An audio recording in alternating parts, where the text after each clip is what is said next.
So this channel is about spreading truth. I also talk about ancient civilization, talk about all kinds of different things on this channel.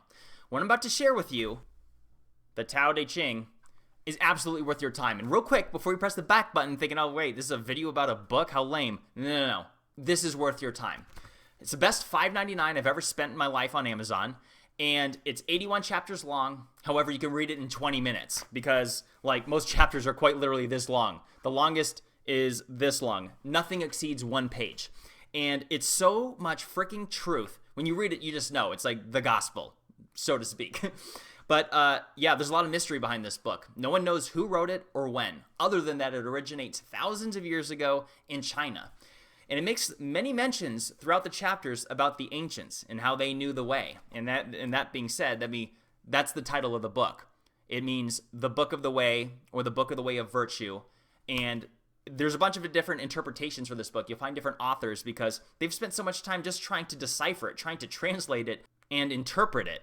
So without further ado, I'm going to read 8 passages. And I know that sounds lame, someone reading a book on YouTube video, like how dumb is that? But they're super quick and it will paint you a picture to what the book's about and hopefully encourage you to go buy it. Because quite literally, this entire the human race would improve overnight if everybody read this, especially world leaders.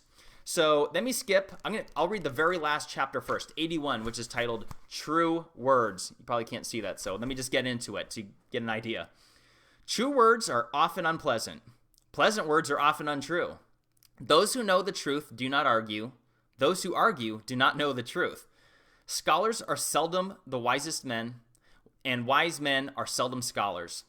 Those who steal from others impoverish themselves. Those who give to others become rich. Those who fight do not win. Those who win do not fight. This is the way of the Tao. That's the last one. Let me skip over to 11, which is immateriality. Immateriality, did I say that right? Yes. All right. A wheel may have 30 spokes, but its usefulness lies in the empty hub. A jar is formed from clay, but its usefulness lies in the empty center. A room is made from 4 walls, but its usefulness lies in the space between. In the same way, matter is necessary to give form, but the value of reality lies in its immateriality. That is, everything that lives has a physical body, but the value of life is measured by the soul. Yeah, you hear me talk about different spiritual things on this channel, and that ties right into it. Let me skip to 40, which is non-existence, which is a very short one. All right, here we go. The Tao seems to be non-existent, yet it is essential. Heaven and earth and everything in them are produced from existence, but existence comes from non-existence. Think about that. It's kind of a mind fuck. And like I said, you could read this whole book in 20 minutes, but I would encourage you to spend a little bit longer so you can reflect on the passages. But I'm going to keep going because I just want to paint you a picture here and encourage you to get it. So 42, yin and yang. The Tao produces unity. Unity produces duality. Duality produces trinity. Trinity produces all things. All things contain both the negative principle, yin, and the positive principle, yang. The third principle, energetic vitality, qi, which I've talked about energy and universal source energy, which is a video coming that I'm going to make very soon, makes them harmonious. There are some things which it is a gain to lose and a loss to gain. This may not be what they teach in school, but it is the first lesson in learning the Tao. Pretty interesting when you think about that one. 57, freedom. This one's a little bit longer. Yeah, look how long that is. It's worth it, though. The empire is administered with righteousness. The army is directed by strategy. The people are best ruled by giving them freedom. How do I know this is so? By the Tao. The more restrictions and prohibitions there are, the poorer people become. The more soldiers patrol the streets, the more the city is in disorder. The more the city is in disorder, the more officials are crafty and cunning. The harder the people are to control, the more laws and orders are issued. The more thieves and robbers abound.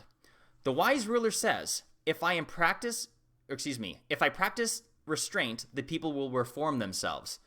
If I love peace, the people will become peaceful. If I am not greedy, the people will become prosperous. If I practice simplicity, the people will become simple. Like, amen. Like, you can see this going on in our own society, guys. You can see it happening all around the world. There is a lot of freaking truth to that when you see just how big governments have become and the consequences behind them. All right, guys, I'm almost done. Let me share 71, which is ignorance. This one's fantastic.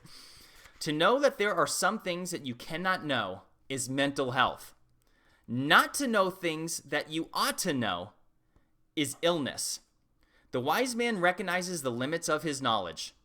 The foolish man thinks he knows everything. Oh, amen. It's not until you run a YouTube channel, you'll see some of the comments you get, and you're like, oh my God.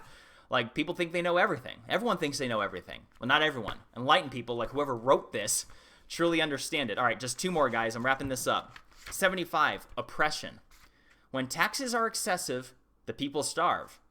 When officials are meddlesome, the people rebel. When governments make life burdensome, the people do not fear death. Oppression never achieves its intended results. Isn't that right? Very true. All right, guys, last one. Number 78, paradoxical truth. Nothing is gentler than water, yet nothing can withstand its force. Likewise, nothing compares to the Tao.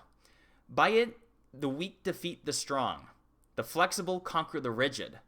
Everyone knows this is true, but how few put it into practice. Priests are often the worst sinners.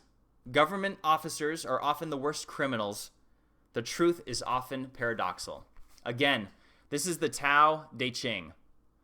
I highly recommend it. My most favorite passages in there are chapters. I didn't read just because they're a little bit longer, and I know how lame it is to hear someone read on a YouTube video. So anyways, guys, I'm going to wrap up there. I'm Jimmy. This is Bright Insight. Like and subscribe. Help me spread the message. Many more videos to come and a whole wide variety of topics. Take care, everybody.